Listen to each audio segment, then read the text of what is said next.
Assalamualaikum warahmatullahi wabarakatuh.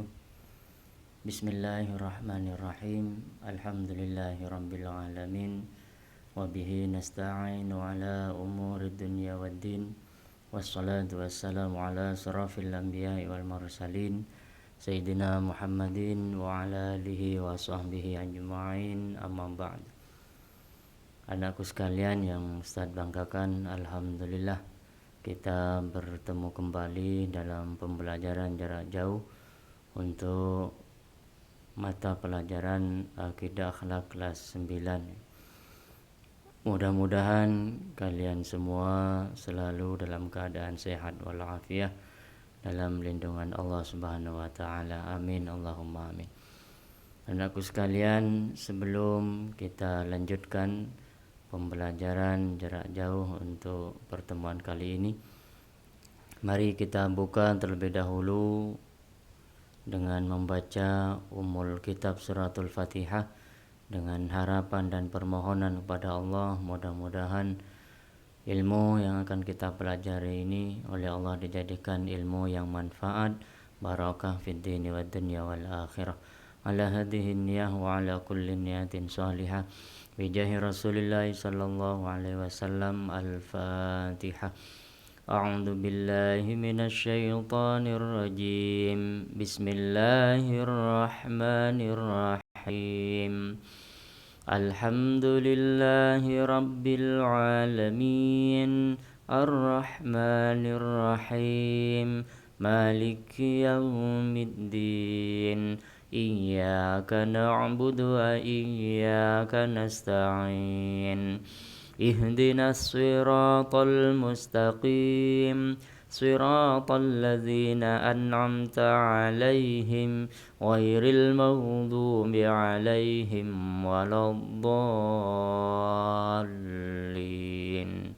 Rabbi ighfirli wa liwalidayya wa lil mu'minina amin.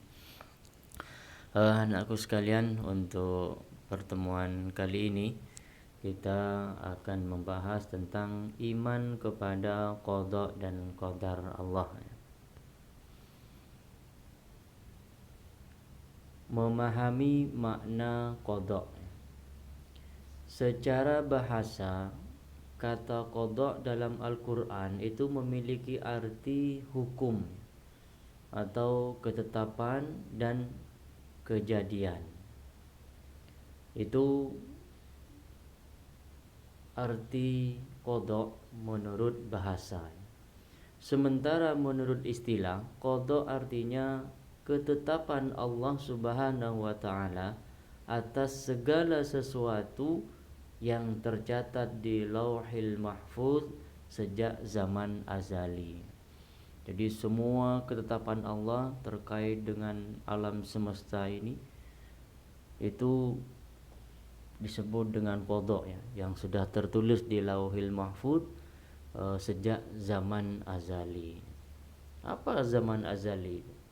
Zaman azali adalah zaman sebelum diciptakannya alam semesta ini. Jadi sebelum ada alam semesta ini, ada istilahnya namanya zaman azali. Disitulah Allah telah menetapkan segala sesuatunya. Itu disebut dengan qada ya. Kemudian dalil atau bukti akan qada Allah Subhanahu wa taala ini adalah Allah jelaskan di dalam Quran surat Al-Hadid ayat 22. Kemudian juga di dalam Al-Quran surat Luqman ayat 34. Itu yang menjadi bukti akan kebenaran qada Allah Subhanahu wa taala. Selanjutnya, contoh ya atau bukti adanya qada Allah itu adalah bumi ini Allah jadikan, Allah tetapkan sebagai tempat kehidupan manusia.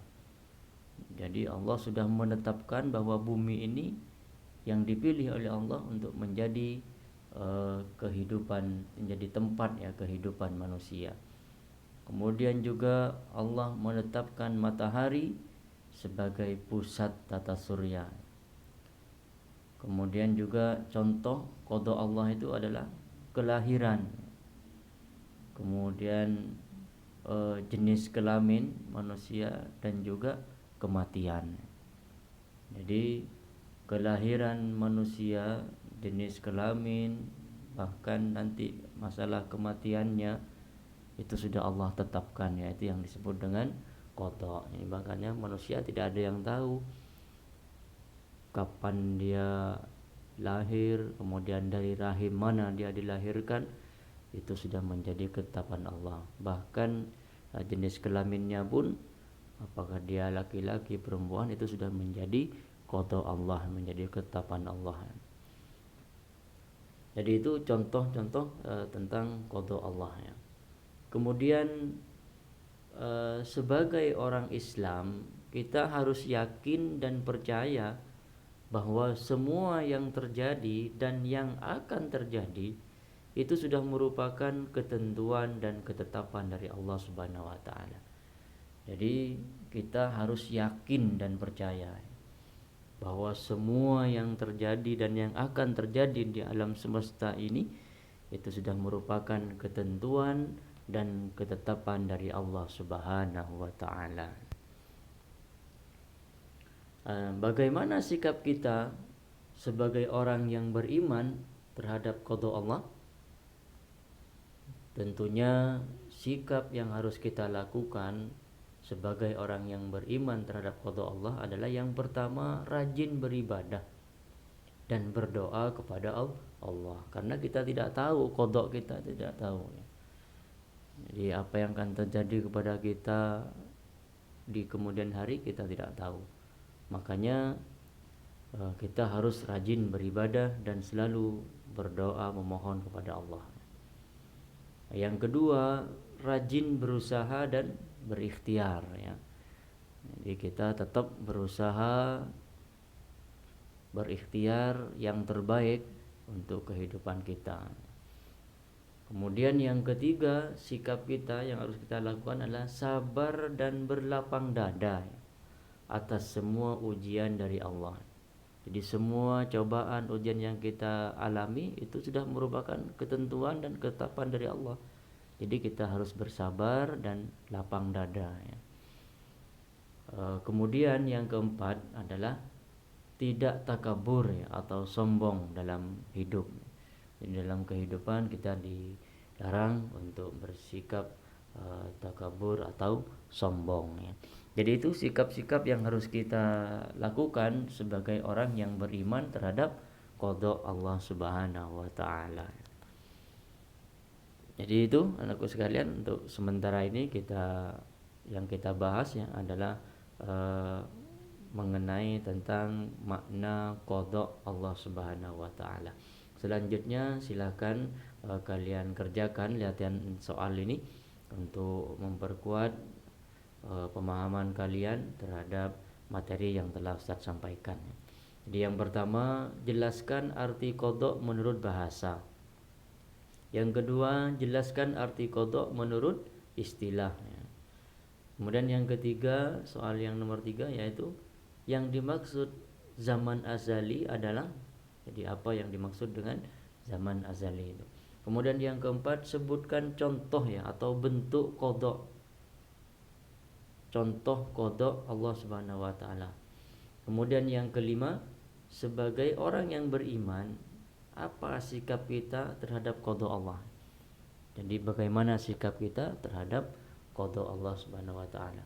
Kemudian yang terakhir, yang keenam, tulislah Quran surat Al-Hadid ayat 22 dengan terjemahannya.